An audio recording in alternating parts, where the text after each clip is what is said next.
I don't even know what that kind of shock would feel like if you invested all of this and like you have expectations for your kid. And like, I think it, and honestly, like, I think that relationship was harder between my father and I, letting him know, father, this is so weird, between my pops and I. It's interviews, bro. You say weird words. But yeah, between my pops and I. And I didn't really want to let him know that I was making music for a long time, even though I would have told my mom earlier, and I did tell them. But like, it ended up being on his birthday that I showed him the Pure music video, which is the first time he ever heard me on a song or any music of mine whatsoever. So, by the way, if you haven't seen that video, y'all should go watch it. That shit's out. fire. Pure by Fire. Kuna Lakai. I don't know why, but still to this day, it's like still my favorite song. Me too. It's I know, still I'm my scared. favorite song because Bro, like I'm you, not scared, but like you have other great songs, but there's just something about that song. It's it feels just so good. And a lot of ways, I think that was like God's way of saying you can do this. Like, you know what I mean? Like, at the end of the day, hold on to that because like that's like proof of concept to a certain extent. So you showed Pierre to your dad on his birthday. Yeah. How'd that go? I could tell he was excited. Like, and I mean, if you've listened to Pierre, you know it's like new age, like R&B style. It's vibey. So like, I could tell because my dad is a music head. Like, I told you all the music he put me on. Like in our house, like I listened to all of his records. He does music, like that's what he's about. So I was proud of it, and I showed it to him, and he had a genuine reaction of like not anger, but like he was proud of what his son had done, and that felt good. And like I think like since that moment of like watching me on screen and actually hearing me at the same time, he's like one, been more supportive, but two, like encouraged and like pushed me to keep working at it, and like even like to the point where he's like trying to make connections with people that he knows and things like that. So Before you showed him that, and after you showed him it, did you have like stress built up about it? Like, was it weighing you down, and then you finally told him, you saw his reaction, like, damn,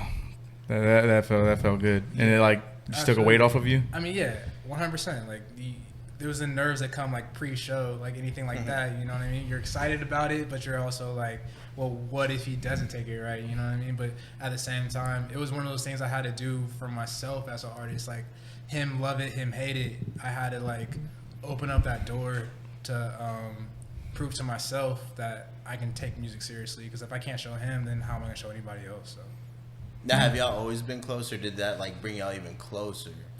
I mean, it definitely brought us closer. We've always been close, though. Okay. So I think part of the reason it was hard for me to share with him is not because there was distance, but because we were close, and we had had conversations about like what he had seen from me in my life, and like I don't know, it was just one of those situations. Like I'm a smart kid. I had good grades in high school. Like every trajectory was saying I should be like an engineer or a lawyer or something like that. So for me to tell him I wanted to do music was like. You know, so yeah. It's tough because it's like at the end of the day, your parents only want what's best for you. Right. But also at the end of the day, it's like you're your own person. You're gonna do what you want to do regardless. You know. Yeah. So that's like the tough part about it, because like you want to make your parents happy and proud, but you also want to do what you want to do because this makes you happy and proud. Yeah. And that's like it's just sometimes it's hard finding that like median ground, and some parents rock with it, some don't. 100%. And I mean. Gary Vee wasn't popping at the time when all this was going down, but like one thing that I've heard him say, post or whatever, he was just talking about how like kids who end up doing what their parents want them to do just to like keep that relationship what they think it should be, end up building resentment towards their parents, and at the end of the day, the relationship becomes unhealthy and not on right. So it's kind of like one of those pick your poisons. Like you can either feel caged and hate your parents, or you can go do what you want to do, or know that you not do what you want to do, but do what you know you should be doing. Because there's a big difference between those two things right there. But for sure. Yeah. And on that note, I think Gary Vee even said the same thing. He was like, parents show us what the world is now, and kids show us what the world can be. Because like you have all these kids that want to be pro streamers, and that's actually a possibility now, you know? Yeah. And back 10, 20 years ago, that wasn't a possibility. Absolutely. And so for a lot of us to want to be creative, we were always told like, nah, you're not going to make money being an artist. Like, you're going to be a starving artist. But the fact that that's a real possibility now is because that, you know? Yeah. It's people doing it. Everything now.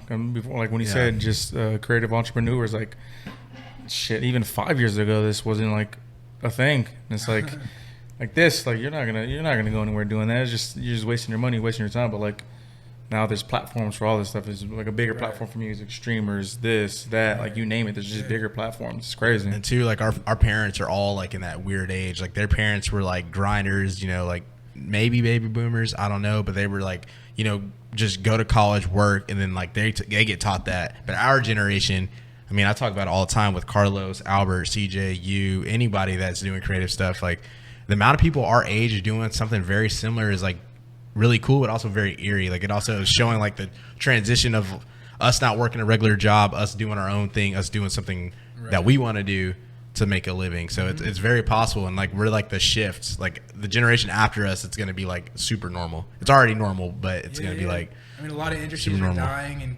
content creation is becoming one of the most lucrative, like overnight it seems. But you know that acid, it in the textbooks is going to talk about the Industrial Revolution and what that did for like car production and all of that, and they're going to talk about the birth of the internet and what it did for industry and how it changed the economy and all that. And I feel like that's what we're kind of living through right now. It's like another industrial revolution in its own right. Absolutely. I mean, bro, you got like people talking about like Facebook changing their name to Meta, you know, and like everything that they're planning on doing. So like if the Industrial Revolution and then like the internet's birth was that crazy, like what is this gonna be like? And especially with Thank you for watching the video. If you do like the clips, the full length of the podcast is going to be down below. We do post these clips weekly, and we do post podcasts weekly every Friday. Yeah, be sure to like, comment, subscribe on YouTube. Also give us a 5 stars on Spotify, Apple Podcasts. Make sure to subscribe on those as well, and stay up to date for weekly content. We're going to be posting weekly podcasts and other content. Hope you guys enjoyed the video. It's your boy from Opinionated, and we're out.